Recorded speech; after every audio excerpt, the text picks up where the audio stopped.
On this episode of Draft Room, we talk to body piercer Chaz Busbin.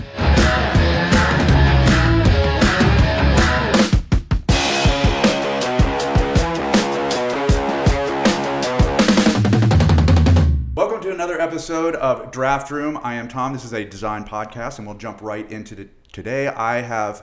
I'm really excited today. We got Chaz Busbin from Arcadia Studios. He is a body piercer, and I appreciate you coming in, man. Yeah. Let's talk about some piercing. All right. What you got for me? So we'll start off right from the bat here.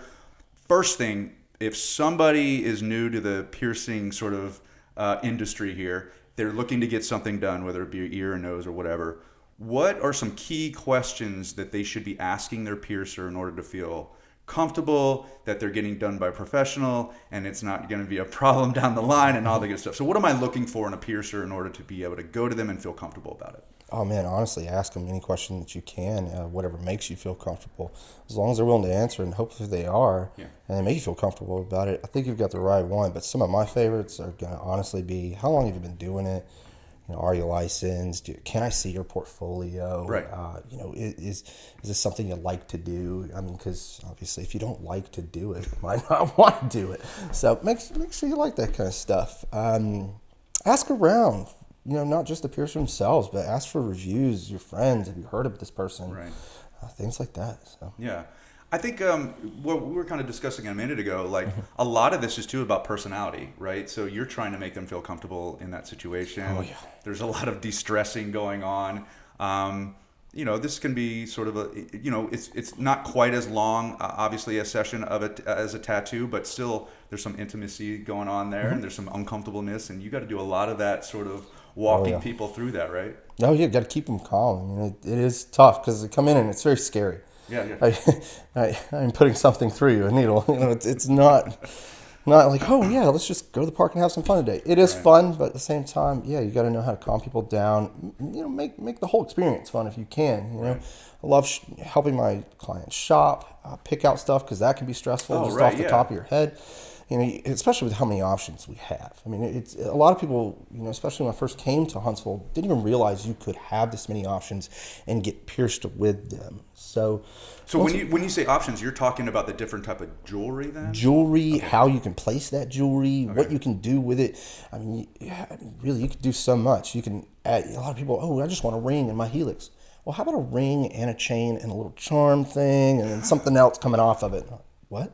I can do that? Oh, yeah, absolutely. So you're totally upselling them while you're talking to them. So oh, yeah, man, have some fun, And if you don't like it, man, I'm like, you don't need that. That's dumb. Well, let's just move on. Right. Okay. Yeah. All right, so let's also talk about what are the most common places people will get a piercing, generally? Definitely lobes. Yeah, sure. Nostril, helix. All right, wait, describe what the helix is. The helix is going to be kind of at the top of the ear, or along this kind of ridge here. You put nice little studs, rings with charms, chains, a lot of things in there. Okay, so those are kind of the biggest areas. Let's talk about what are the most difficult places to pierce somebody from your perspective. So what are the places where you're like, all right, we got to really kind of plan this out? So when I first was learning DOS, whatever you want to call it these days, that was a tough one because you've got to get into a very inner part of the ear. Okay. And you're running into either a rook, another part of the ear, or you're running into part of the, I don't even know what you would call it, the inner part of your ear where all the sound goes, I guess. Sure, yeah. And to get a needle back there without putting too much pressure on the client, that's pretty tough. Or even in industrial, because those two have to line up perfectly. If they don't, you can have complications down the road. So the industrial is two holes and there's a bar between it, and you got to make sure they. Well, yeah, because if you were off a little bit, you're like twisting your ear up a bit, right? Mm-hmm. So you can't exactly. Yes, and they call you back. Why is this hurting so much? Yeah, I knew it was gonna hurt, but because it was off this much. Yeah, because there's just too much pressure on it. Okay. So you really got to line those up. Take your time with it. Know what you're doing. Sure. All right. So those are some harder areas. What, from a client perspective, would be what is the most painful in the moment to get pierced, would you say? And then what is the most painful as it's healing down the line for getting pierced? So it's two different, or maybe they're the same questions there. That's a good one. Let's go. For me personally, Yeah, we'll do that a little bit. Yeah. I know a lot of people out there. It's definitely not. For me, it was a nostril. I hated getting it pierced. I hated dealing with the aftercare. I hated everything about it. All right. But for most people, it's probably one of the easier ones. Okay. But I guess if I'm looking at most of my clientele, maybe in the doth again. I just Right see there in a the lot ear. of complications with it. Mostly because people may be laying on it or something like that. It's easy to forget. Oh yeah, right. And it requires, it feels like a lot of pressure when you're piercing that thing. That's the way it's been, described to me. That's the way I would describe it. It's like somebody's really pushing on your ear when you're piercing that. Okay. All right. So there's kind of I would imagine some in the ear anyway, because of you got to sleep at night and you usually sleep on one side of your head or the other. That becomes complicated down the line and painful too, right? Keep you up and all that good stuff like that. And right? cause all kinds of issues. Yes. Yeah.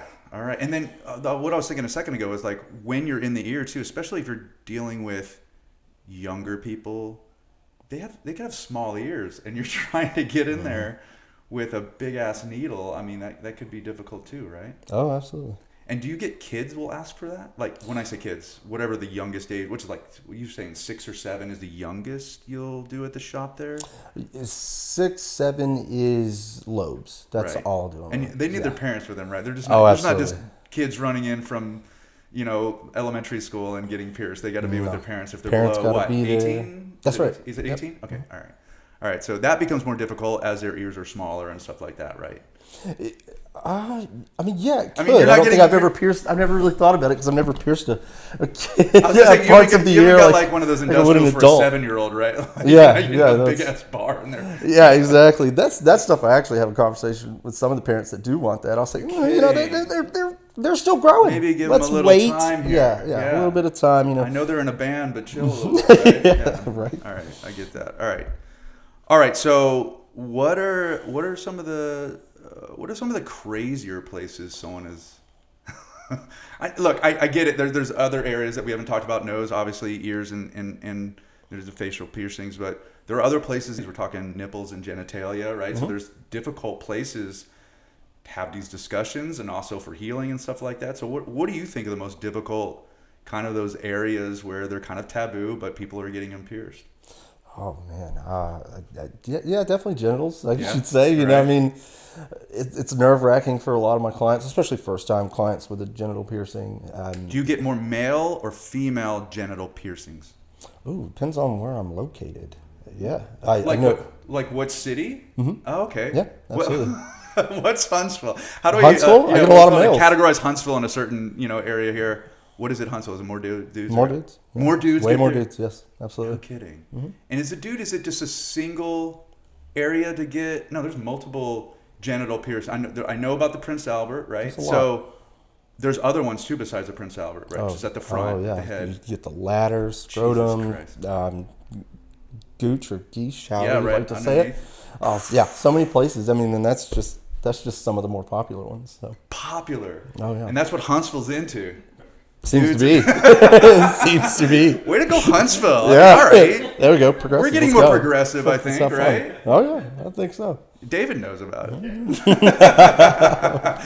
All right, so you're saying that maybe down in Montevallo it was more female-driven genitalia? It was. Oh really? yeah. Okay. Yeah. College town. Just they. Oh, the yeah. ladies come out. It was. Yeah.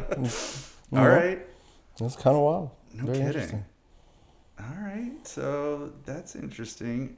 All right, so we were talking a minute ago, and I wanted to bring this up. You mentioned that sometimes people approach you to get pierced as a couple, but they were doing it in ways that you might not be.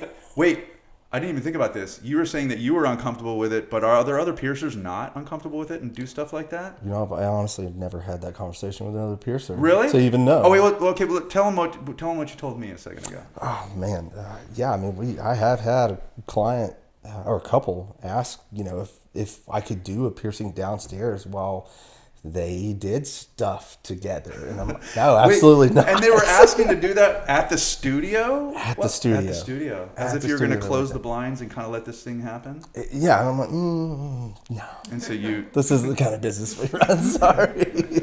Y'all can do that when you leave. I love the fact that they just brought it up like that could possibly happen. Yeah, I mean, better than not asking and just going for it anyways. Yeah, I guess which so. I've That's had the those better way too. to go, So I'm like, to hey, go about that. what are we doing?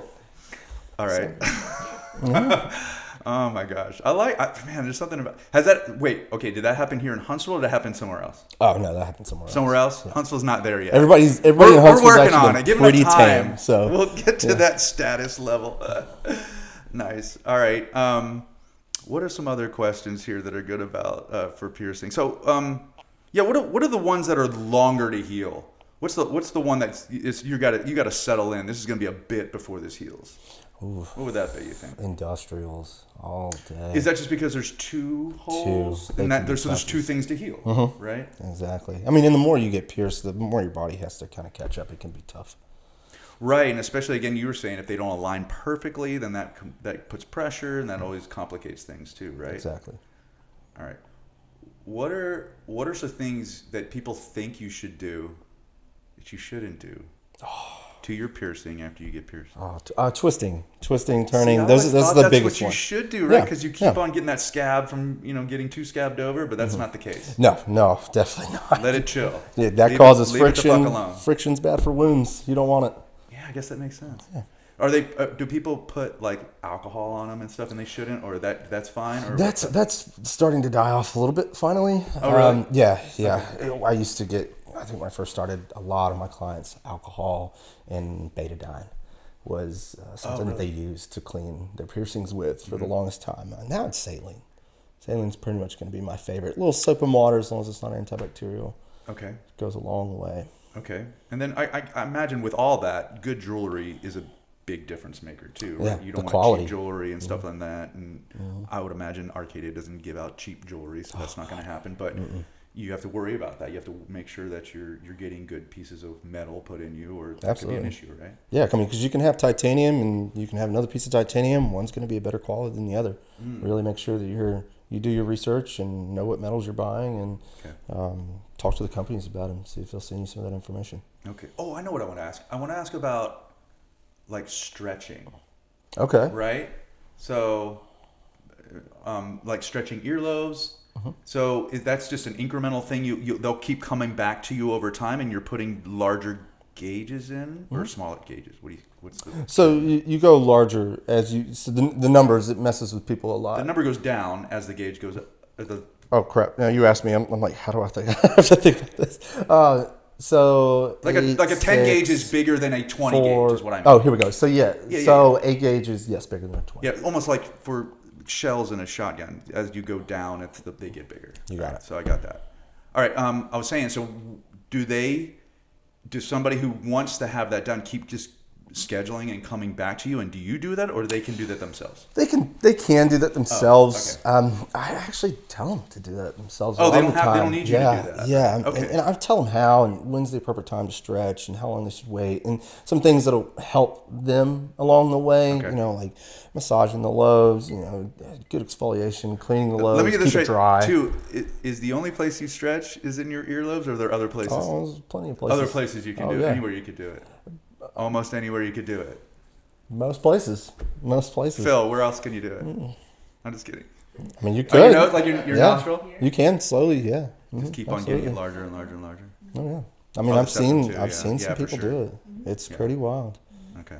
And I mean, I think I actually stretched my own days for a good year. Took a minute to get where I wanted to. Oh really? Oh yeah. Went from a 14 gauge to a 10 gauge. Okay. Yeah. Do you pierce yourself, or do you have somebody do it? I do somebody else do it. Okay. Yeah. That way they get the angles right. Oh. Sure. Yeah. That makes sense. Yeah. Okay.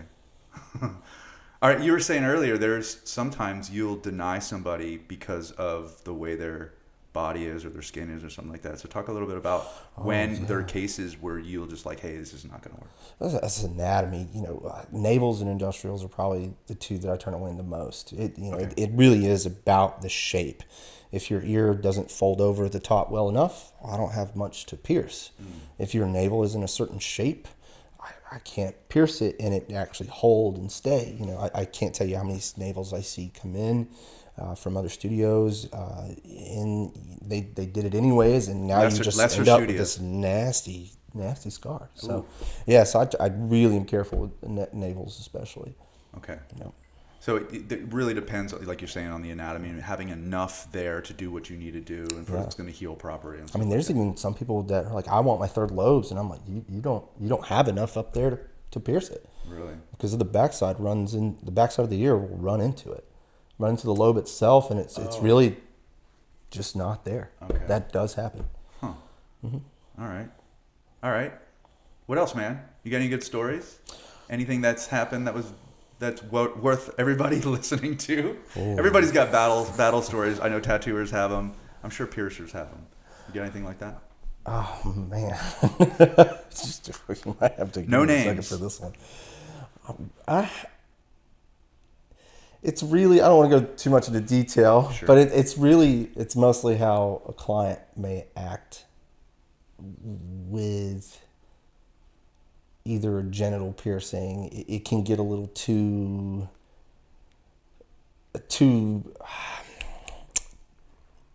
up close, I guess you'd say. They really want to get to know you too much or something like that, or God, I don't really know how to explain this. This is a little tough without being go out there. If it gets crazy, we can edit it. Fair. I kind of hope happens. I mean, yeah, it can be tough to navigate some of those clients. Some of those clients really do want to get to know you a little bit more than you would like them to. I've had couples come in and say inappropriate things. What's with these couples? Where are these couples at? I'm telling you, man. I'm telling you, it's what's going on in Montevallo with these fucking couples? It's just like, man, I think one of my favorites. He was pretty funny in the beginning. Right, he did say, "Man, I just want a jingle down there." I said, "What? You want a jingle?" He goes, "Yes." I said, what's your plan?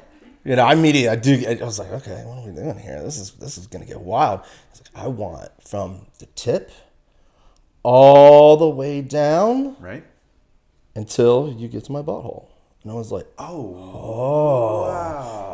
Which was actually pretty cool. Right. I started it on a gentleman, and it was actually pretty rad. We put 10. Wait, how many 10? Yeah, we put like 10 of them down. Okay, hold on. When you say of them, what are you talking? Like 10, like a 10 gauge circular barbell. A barbell. Oh yeah.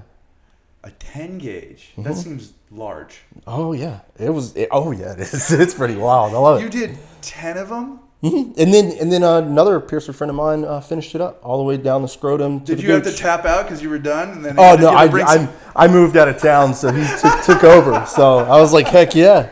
You know, I mean, it was actually pretty rad. Wait. Okay, all right. And he was cool. I want to step back. When you say 10, you mean over time? Oh, no, I did. Oh, yes, over time. Yeah, so, like, the first bit was 5. Okay, good. And then another 5 when he came back. All right. I was like, are you sure, man? This is going to be quite a bit. Okay. And he's like, yeah. So yeah. 5, though. 5. So is there a limit to how many you'll do in one session? Or you'll just... Oh, yeah. I do cut it off, especially, like, ears and stuff like that. I'll do, like, 3. You know, if you want. But apparently the penis is 5. Oh yeah, man. It'll take. Weirdly enough, it'll take some abuse. You know, I mean, hey, dude, it's wild. Well, not for a while after. Yeah, he healed it up just fine. Holy cow. So that whole project got finished, and dude was happy. Did he jingle at the end of this? He in fact jingled. Well, look, you did your job, man. We did. Cheers to that. Yeah, man. That's what I say. Hey, good, dude. If you're out there, man, thanks again. That was awesome. It really was. All right, Chaz. Good stuff. There's no way we're gonna beat that. We got to end here. So okay. I appreciate you coming on. So what's the best way for someone to get pierced by Chaz at Arcadia? What's the best way to go about it? Oh man, honestly, if you have any questions, hit me up on Instagram. Just walk in. I take walk-ins. I don't do appointments. 11 to 7 every day. And that's at Chaz Busbin, Busbin, or you could look up Arcadia. They have a great website. It has your stuff on it there. You can see all the information. Chaz, man. It's been a good conversation. Thank you so much for coming anytime. in. I appreciate it. Yeah, thank All right. you. That's it.